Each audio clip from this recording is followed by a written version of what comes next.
Lepo pozdravljeni in dobrodošli v studiu EFA. Danes je z nami profesorica Mateja Kos-Koklič, tema pa so trajnostne nakupne navade. Dober dan. Pozdravljeni. Praznično obdobje se je tudi sodeč po trgovskih policah že začelo. Kako se v tem obdobju spremenijo naše nakupne navade in kaj nas pri tem najbolj vodi? Hvala za tole vprašanje. Gotovo tako v Sloveniji kot v drugih državah opažamo izjemno naraščanje v smislu nakupov, seveda po številu nakupov, po obsegu denarnem, kar se kaže potem tudi v mesecu novembru, kot smo se malce prej pogovarjala.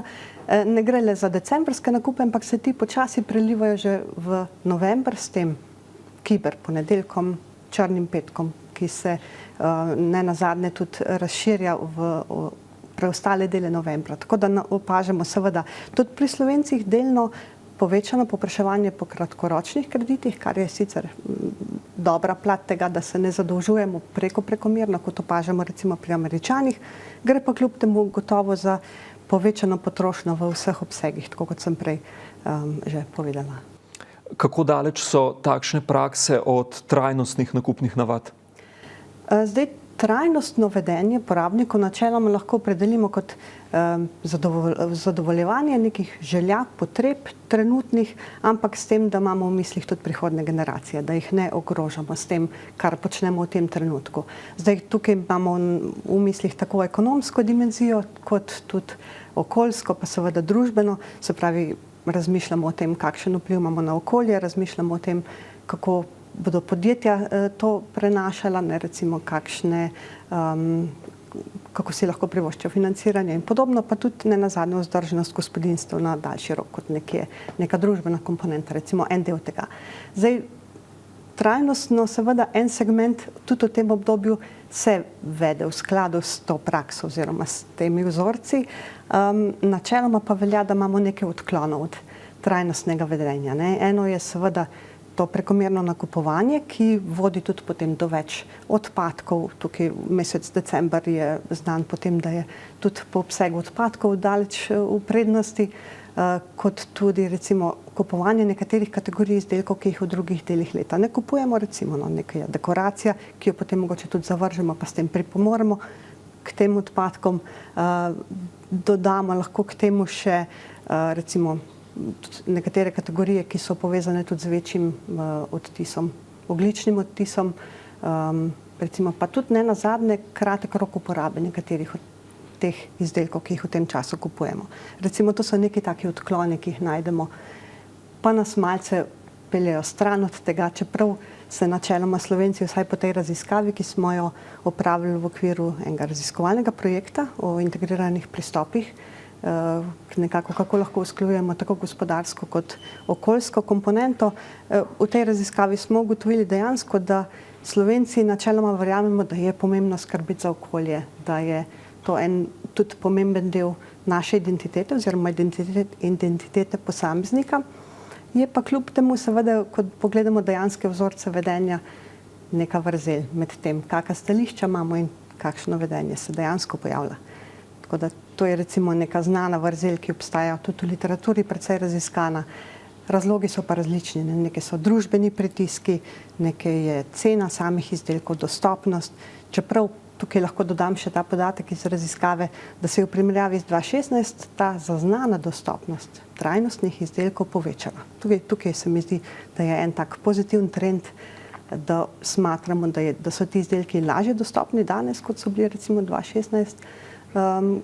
Kljub temu pa nas mesec december s to čustveno nabitostjo, s trženjskimi sporočili, s družbenimi normami, z vsem tem nekako potegne v smer večjega trošenja.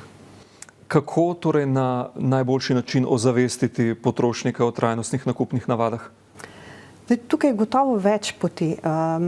Tudi na podlagi te raziskave, če se malce oprem na njo, ki smo jo izvedli v okviru tega raziskovalnega projekta, ena pot je gotovo mogoče jačanje, krepitev družbenih norm. Se pravi, da postavimo nek okvir, v katerem se posameznik najde. Torej, recimo, en tak primer je, večina vaših sosedov kupuje trajnostne izdelke. Eno tako sporočilo ima lahko močen vpliv na posameznika, lahko v nekaterih primerih seveda tudi obratno, ne, jaz pa ne bom kot vsi ostali, ampak načeloma ta trend ali pa moč družbenih norm je ravno v tem, da z nekim sporočilom o tem, kaj počnejo drugi ljudje, ki so nam blizu ali pa pomembni, lahko spreminjamo tudi vedenje porabnikov.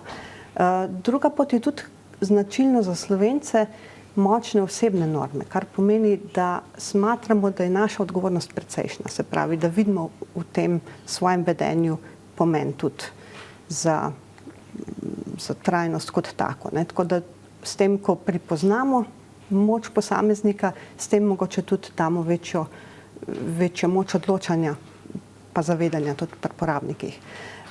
En način je tudi manjšanje skepticizma, ki je recimo en malce problem pri porabnikih. Skepticizem v smislu, da ne verjamejo, da so okoljske trditve podjetij dejansko resnične. Ne? Tukaj gre potem za to lažno zavajanje, ki se pojavlja, ampak s pomočjo takih oznak, ki so recimo certificirane, s pomočjo takih jasnih sporočil podjetij se lahko temu tudi podjetja izognejo, ne? Da zmanjšajo skepticizem na ravni porabnikov. Mogoče tukaj lahko dodam tudi oprijemljivost dejanj. Ne? To je tudi pomembno, da dodamo v ta koš različnih pristopov v smislu, kaj pomeni, če jaz zdaj zamenjam izdelek, ki ga trenutno uporabljam, z nekim bolj trajnostnim. Kaj to pomeni v smislu odpadkov, v smislu okoljskega odtisa, v smislu uporabe plastike in podobnih. Ne? Taka konkretna sporočila tudi pripomorejo k temu, da bolj verjetno zamenjamo ali pa spremenimo svoje vedenje v bolj trajnostni smeri. Eno pomembno, po moje tudi mogoče včasih malce pozabljeno sporočilo je pa tudi, da kupujemo dejansko manj. Seveda, tisto, kar kupimo čim bolj trajnostno, s čim daljšim rokom uporabe pri podjetjih, ki nudijo mogoče tudi neko reciklažo, pa popravila, to je zlasti s temi evropskimi direktivami novejšimi postalo pomembno. Ampak ja, ena pot je torej nakup trajnostnih izdelkov, druga je pa kupujemo manj. Možen doprinos podjetij ste že omenili, pa vendarle, kako še lahko podjetja prispevajo k ozaveščanju na tem področju? Torej, ja, tukaj se močno prepleta tudi s pristopi, ki jih uporabljamo za spreminjanje vedenja porabnikov, se pravi spreminjanje družbenih in osebnih norm, torej kaj lahko kot skupina porabnikov naredimo, kaj lahko jaz kot posameznik pripomorem. Drugo je pa tudi recimo torej zmanjševanje skepticizma, zmanjševati tako imenovano psihološko oddaljenost posledic. To pomeni, pokažem, kaj ta dejanja, ki jih jaz izvajam, pomenijo za ta trenutek zdaj. Zdaj, če gre za neke oddaljene posledice, ki vplivajo na druge ljudi, meni, ljudi, ki niso blizu, tak učinek seveda ne bo tako močan kot v primeru, ko so te posledice bolj oprijemljive in take, ki jih porabnik nekako si lažje približa v spomin, ne, oziroma v svoje misli. Tukaj se mi zdi zlasti ti trije pristopi recimo pomembni. Lahko dodamo še k temu seveda tudi zmanjševanje skepticizma, to, kar sem že omenila prej, s temi oznakami, ki imajo certifikat zadej, s komuniciranjem, ki naj bo čim bolj transparentno, da podjetje ne skriva nekih praks in s tem se tudi približa porabniku oziroma mogoče tudi to psihološko oddaljenost zmanjša. Najlepša hvala za pogovor. Prosim, hvala za povabilo.